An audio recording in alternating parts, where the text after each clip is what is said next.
पति पत्नी की कहानी। पत्नी ने न जाने क्या किया था कि पति ने उसे एक के बाद एक कई थप्पड़ जड़ दिए।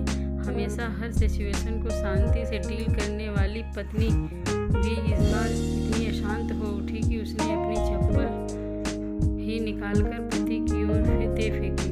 चप्पल पति के बालों को छूते हुए निकल गई। ये किस्सा यहीं पर खत्म हो सकता था, मगर पति ने इसे अपनी मर्दांगनी का विषय बना लिया और बात बद से बदतर होती चली गई। रिश्तेदारों ने भी आग में घी का काम किया।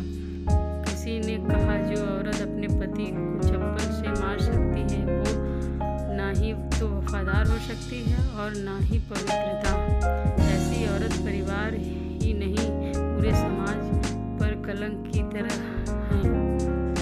बीवी के पक्ष वाले कहाँ पीछे रहने वाले थे। किसी ने कहा 21वीं सदी में भी जो स्त्री के साथ मारपीट करते हैं उसे तो जेल भेज देना चाहिए। तो कोई कहता जरूर उसको कोई और पसंद आ गई होगी, इसलिए अब पत्नी से मारपीट करने लगा है। बात कोर्ट तक पहुंच गई। दोनों पक्षों ने एक दूसरे के खिलाफ केस फाइल कर दिया। पति ने चरित्रहीन होने का तो पत्नी ने दहेज और शारीरिक उत्पीड़न का आरोप लगाया। 2 वर्षों से अधिक समय के लिए केस चलता था।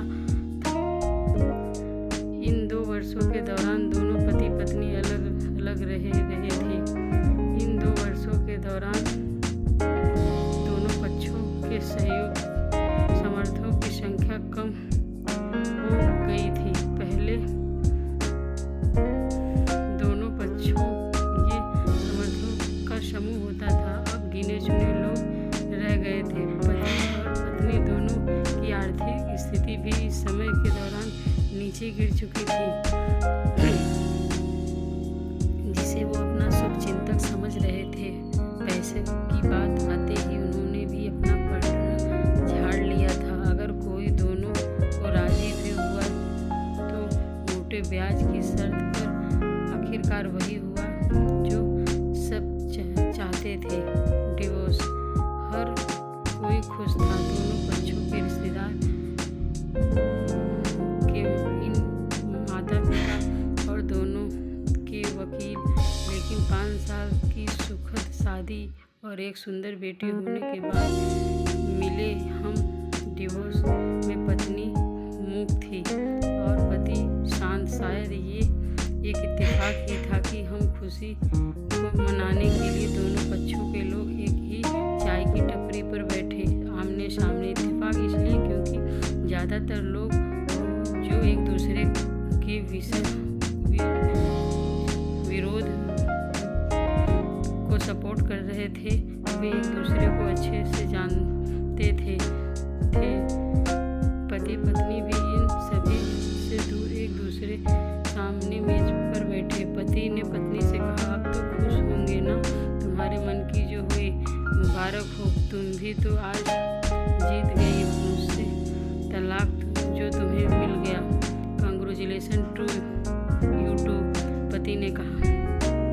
तलाक को तुम जीत का प्रतीक समझते हो, पत्नी ने पूछा। पति चुप रहा। थोड़ी देर की शांति के बाद पति ने कहा मुझे तुम्हें 5 लाख रुपए अभी और हर महीने 8,000 देने का आदेश। तो मेरे पास पैसे नहीं है, इसलिए हमारा पर्टला में जो सिटी में फ्लैट है उसे तुम्हारे नाम कर देता हूँ। पत्नी बोली लेकिन उस फ्लैट की कीमत 18 लाख की है। हाँ, लेकिन हमारी बेटी तुम्हारे साथ है और आगे जाके उसके खर्चे भी बढ़ेंगे, तुम्हें थोड़ी आसानी होगी। पति ने कहा नहीं, मुझे सिर्फ 5 लाख ही देना है और तुम हर महीने 8,000 तो देने ही वाले हो, मैं मैनेज कर लूँगी। अगर 5 लाख नहीं है तब भी कोई बात नहीं, पत्नी बोली। दोनों फिर से शांत हो गए। पति सोचने लगा कितनी भोली और समझदार है ये औरत जो कुछ समय पहले तक मेरी पत्नी थी और अब अनजान। ये वही है जो कम से कम खर्चों में घर चलाती है और पैसे बचाकर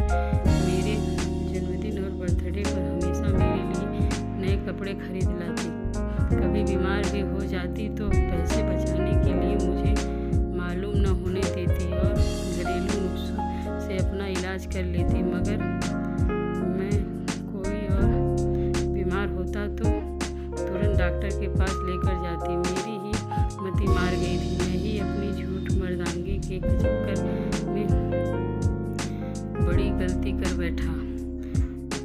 किसी के दिमाग में भी चल रही थी, उथल पुथल चल रही थी। अभी भी वैसा ही पहले भी खुद से ज़्यादा हमारे बारे में सोचता है और अभी वही कर रहा है। ये आदमी है जो मुझे एक्सीडेंट से बचाने के लिए खुद मोटरसाइकिल के आगे कूद पड़ा और अपनी उंगली तुड़वा बैठ गया।